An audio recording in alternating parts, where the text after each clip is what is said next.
few minutes to point out what the data, the statistics tell us as to who the actual Pappu really is.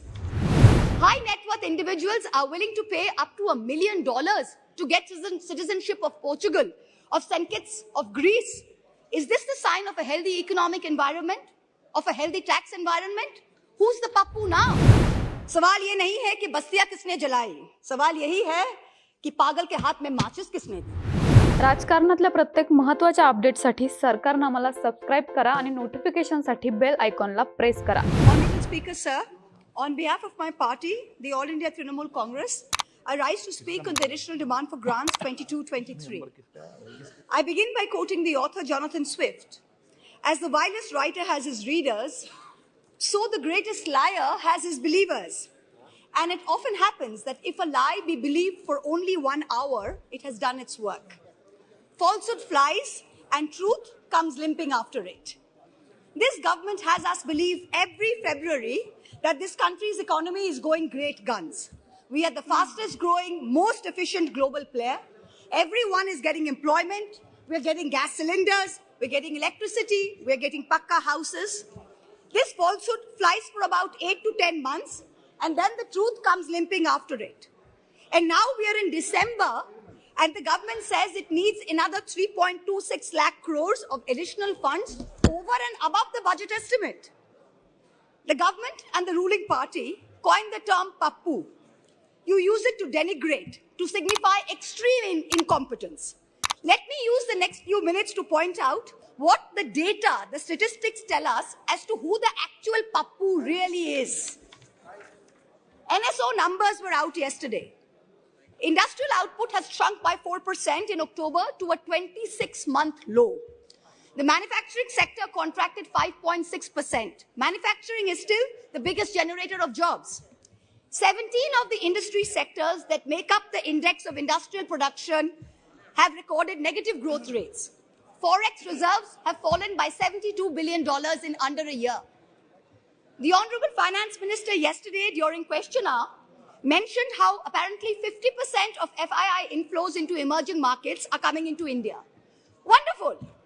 But her colleague, the Minister of State for External Affairs, just last Friday, in response to a question in this very house, stated that almost 2 lakh people, 1,83,741 people, renounced their Indian citizenship in the first 10 months of 2022. This exodus in 2022 takes the total number of Indians renouncing Indian citizenship under this government in the past 9 years since 2014 to over 12.5 lakh people. This year has already seen more people giving up Indian citizenship than any single given year. High net worth individuals are willing to pay up to $1 million to get citizenship of Portugal, of St. Kitts, of Greece. Is this the sign of a healthy economic environment, of a healthy tax environment? Who's the Pappu now? There is an atmosphere of terror in this country with the sword of the Enforcement Directorate hanging over businessmen and high net worth individuals. The ruling party buys lawmakers for hundreds of crores, and yet members of the opposition represent 95% of lawmakers under investigation by the Enforcement Directorate. But forget politicians. They're tough. They can fend for themselves. Businessmen and high net worth individuals are soft targets.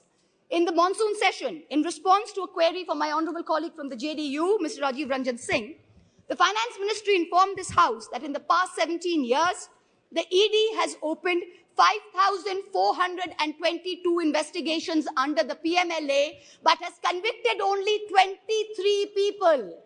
That is a conviction rate of a pathetic 0.5%. Since 2011, the ED has launched 1,600 investigations, 1,800 raids, and convicted only 10 people. In the supplementary demand for grants, I see that the government is asking for an additional 2,900 crores to buy land and ready-built accommodation, office accommodation for the Enforcement Directorate. The taxpayers, you and I, are paying for the ED's operations, for their prosecutions, for their investigations, for their foreign junkets. So do Parliament and public representatives have no right to ask this na khaunga, na khane dunga sarkar, who's presiding over the ED, why there is such a pathetic conviction rate of 0.5%? Is the ED's job only to harass people, or is it to actually track down and catch the perpetrators of financial crimes. What is this level of incompetence? Who's the pappu now?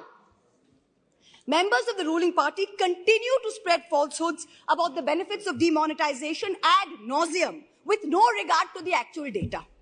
You have not achieved the goals of a cashless digital economy. You have not achieved the goals of phasing out fake currency, even after 6 years of your dhamaka announcement. Currency in circulation has doubled from 18 lakh crores in November 2016 to 32 lakh crores in November 22. Cash management company CMS's cash index for ATM hit an all-time high this Diwali. Cash is still king. Demonetization did not achieve any of the 3 targets. Who's the pappu now? I've been reviewing the demand for additional grants, and there are various items in it that are shocking. From a total subsidy request of 1,09,000 crores in March, the Department of Fertilizers has asked for an equal amount in the supplementary request. Just urea alone is accounting for 86,000 crores. Phosphorus and potassium are controlled because they are nutrient-based subsidies. What is this government doing to stem the overuse of urea, which is killing the soil, killing productivity, and killing our health? What the soil needs is balanced use of fertilizers. Bengal has been promoting a balanced fertilizer blend of major fertilizers. And now we are suffering because the center is starving us of the most popular mix of NPK, which is the basal application for potato.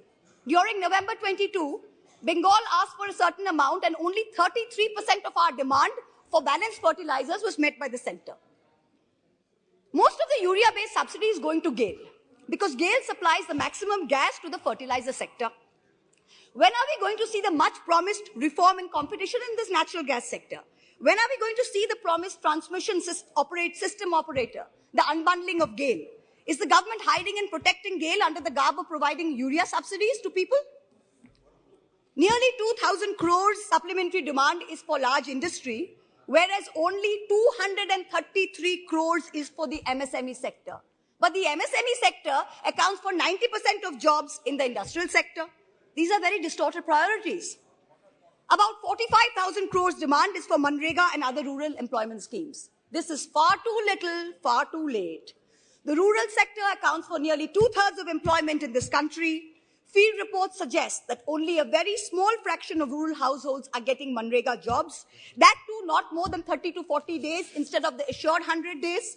That too, there's a 3 to 4 week lag in wage payment simply because there is inadequate allocation of funds.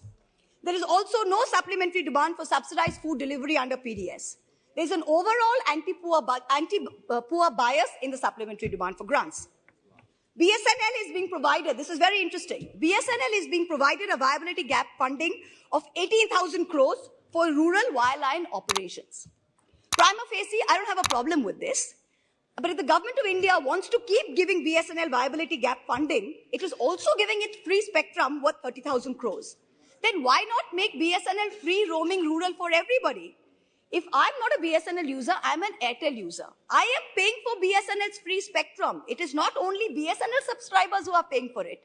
So if Airtel has poor network in a rural area, why can my phone not latch on to BSNL? Taxpayers are paying for this. Make it free for all in rural areas.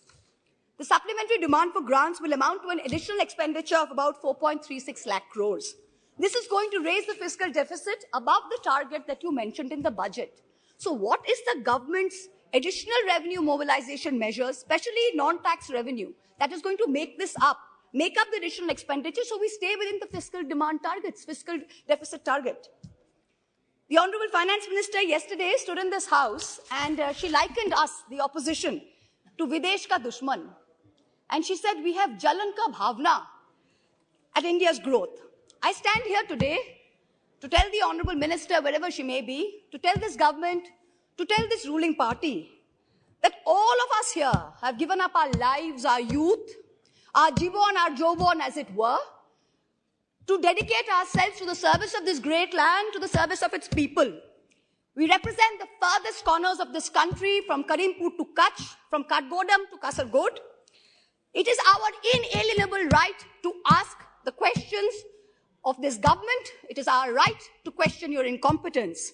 And it is this government's Raj Dharma that should make the treasury benches sit down, listen to our voices, and not react like the proverbial Khisyani Billi. It requires enormous courage and tenacity to simply stand up here and speak the truth, and we are doing it.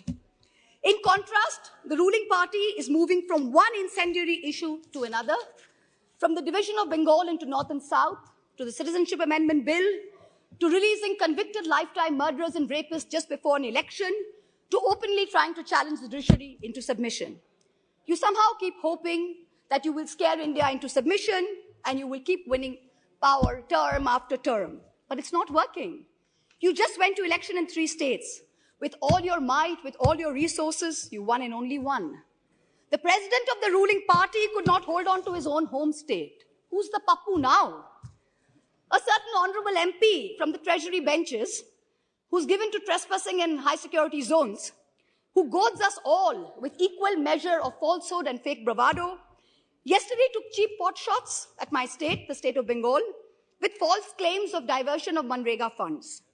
To him I say this, sir, don't push your luck. I went to Mount Holyoke College. I worship Ma Kali. And I've been elected twice from a border constituency. In your lingo, I say to you, and this is not unparliamentary, don't take panga.